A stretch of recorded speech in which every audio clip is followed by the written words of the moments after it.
Hey YouTube, another video here about the Ford Raptor. In this one in particular, I'm going to chat about the reasons why I traded in my Toyota Tacoma TRD Pro. If you've seen my other videos, you know all about it. You know why I even got that in the first place.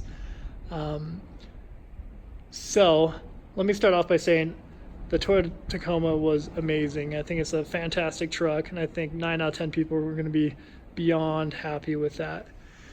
For me, there are a few reasons why I ended up making the plunge to trade in. For starters, I got a really good trade-in value. Let's get that out of the way. So after everything was said and done, it was only $1,000 less than what I actually paid for it brand new when I traded it in, if that makes sense. So between the actual trade-in value and the tax exemption, if you will, not exemption, but the tax, what's the word I'm looking for? Tax cut, if you will, for that amount for the trade-in toward the Raptor, between that and the actual trade-in value, it was just $1,000 less than what I paid. So definitely happy with what I got for it. It maintained value extremely well.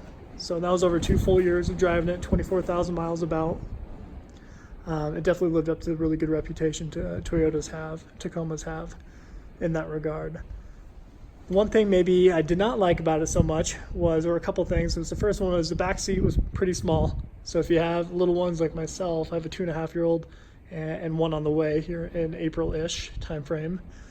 It just isn't too ideal. It worked, don't get me wrong, but not without kicking of the seats and just being pretty crammed back there. If you have a smaller car seat, baby car seat, I think it would work out a lot better. But we actually have I can't show you right here. We have the Recaro baby car seats, so they're pretty big, they're pretty beefy. So putting those, in conjunction with the smaller back seat of the Tacoma, it didn't really work out too well. So the reason why I did it, I got a really good trade-in value for the Tacoma. For the Raptor itself, I got a really good deal on it. So I'm not gonna say exactly how much I got it for, but what I'm telling you is never ever pay more than MSRP. You can get these. This is brand new, 2019, fully loaded. Yeah, I did not pay over MSRP for this, so you should not either. And that's in the Pacific Northwest. That's where these are quote unquote running the premium. So if I was able to do it up there, I guarantee you can get the same deal or better elsewhere. One thing I am going to miss about the Tacoma is the size, the width, I should say. Obviously this is beefy and amazing looking and real tough, but the Tacoma, when it came to parking, it was definitely much easier. So again, you don't buy a Ford Raptor to worry about parking.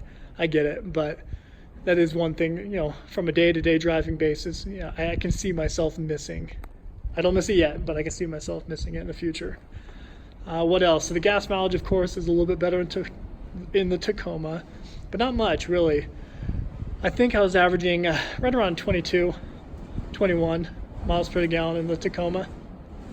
And this, just on my drive back from Washington, back over here, 1,500 miles, I was averaging about 15.5, 16 miles per gallon, averaging 70 to 75 miles per hour the whole way.